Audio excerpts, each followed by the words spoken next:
Focus groups. Have you ever wondered how Apple came up with the new design for the iPhone 5? Surely several focus groups were involved. Focus groups are group interviews that involve gathering people together to discuss a specific topic or issue. They simulate engaging conversations that provide insight into people's opinions on specific topics. By gaining valuable information, ergonomists are able to develop solutions to products and workplace problems. When to use focus groups. When knowledge of the topic is inadequate. For example, an organization looking to implement an outreach program for at-risk youth would look at the problems they face. When looking for qualitative and quantitative data. For example, a company investigating employee satisfaction would run a focus group and also distribute questionnaires and conduct surveys.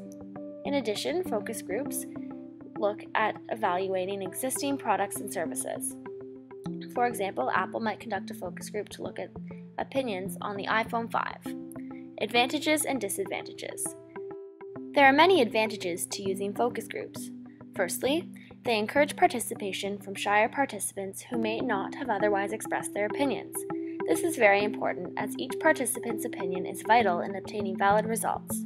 Furthermore, focus groups generate new ideas for both the researcher and participants.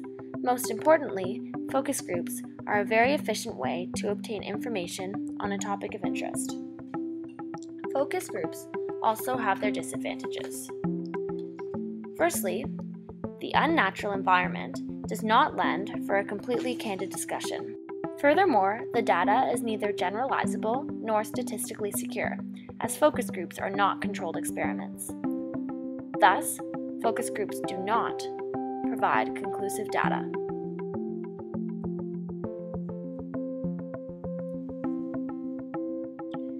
This instructional video has 3 primary learning objectives: preparing for the focus group, conducting the focus group, and analyzing and synthesizing the data.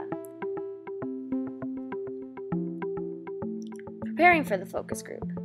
There are several steps in the preparation process: determining costs, selecting a setting, selecting participants, selecting a moderator, and developing effective questions. Determining costs. It is important to budget for costs associated with hiring a moderator, renting a location, renting equipment, and providing incentives and refreshments for participants. Selecting a setting. The focus group should be held in a neutral setting so as not to sway participants' opinions. It should be held in a convenient location for all participants, and to put the participants at ease, the atmosphere should be casual. Selecting participants. Participants should be appropriate for the topic at hand.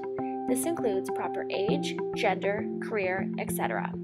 For example, to receive feedback on the iPhone 5, Apple would run a focus group comprised of a select group of people who own the phone. Participants should also be anonymous to one another. This way, they will be more comfortable to freely express their opinions. The ideal number of participants is somewhere between 6 and 12, and the exact number depends on the intended nature of the discussion. Any less than 6 participants, and the conversation may not develop effectively. Any more than 12 participants, and the conversation may diverge away from the topic at hand. Selecting a moderator. The moderator is the person who leads the focus group. Moderators, as opposed to the researchers themselves, are hired for a variety of reasons. Effective moderators are experienced and skilled in conducting focus groups. Furthermore, they have a neutral view of the topic and will not impose any biases on the participants. Lastly, an effective moderator is skilled in time management, conflict resolution, and leadership. Developing effective questions. The moderator asks questions to generate discussion. The following is a list of general guidelines to follow when designing questions. First, determine what information is currently available. Second, draft a preliminary list of questions to ask. Third, gain feedback on the questions from outsiders or other project managers. This will help narrow down the list and make sure questions are correctly interpreted. Next, revise the questions. This is where the questions will start to come together. Here are some suggestions to aid in this process. Use common words and terms that will be easily understood. Ask open-ended questions as they encourage participants to openly express their views, and order questions from general to specific. Let's see how well you've been paying attention.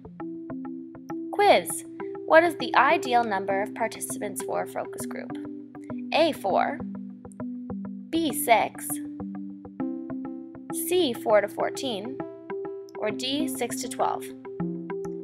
If you said D, you're correct.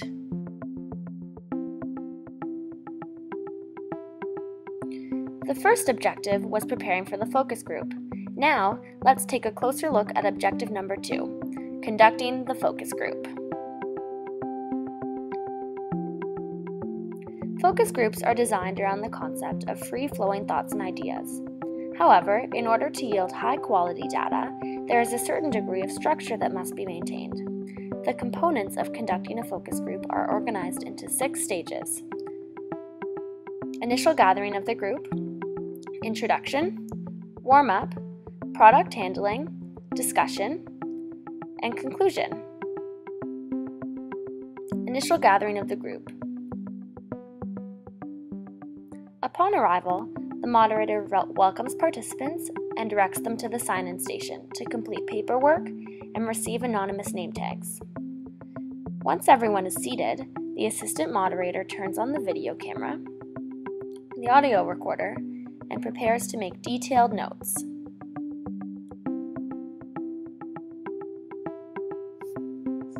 Introduction. The moderator welcomes participants and thanks them for coming.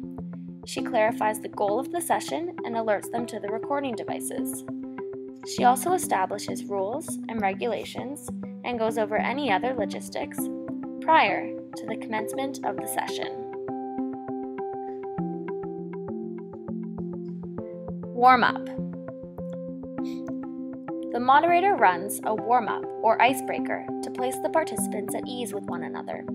Such exercises allow participants to express their opinions and acknowledge those of others.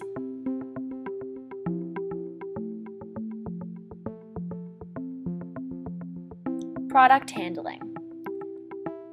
Participants are given the opportunity to analyze and experience the product. Discussion. The moderator begins asking questions and generating discussion. Notice how she asks the question and then pushes away while making minimal eye contact with participants. Notice her neutral position. She refrains from nodding or raising eyebrows, agreeing or disagreeing, or any other signs of acknowledgement. It is very important that she remain neutral, so as not to influence participants' responses. Do you notice the participant next to the moderator who is not participating much in conversation? Next, watch how the moderator attempts to balance out the conversation and engage the participant. For validity purposes, it is vital that all members are involved in the discussion.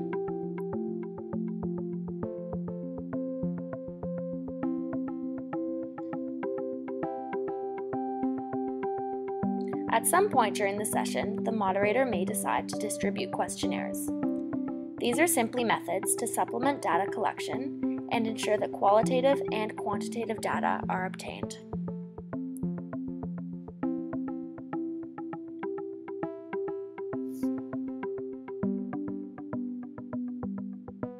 Conclusion.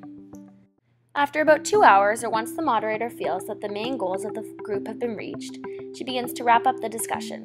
Participants are given the chance to ask questions and provide views that may have not been expressed earlier. The moderator re-emphasizes the key aspects of the focus group, describes how the results will be used, and informs participants when the results will be available to be viewed. The moderator then thanks the participants and distributes the honorarium.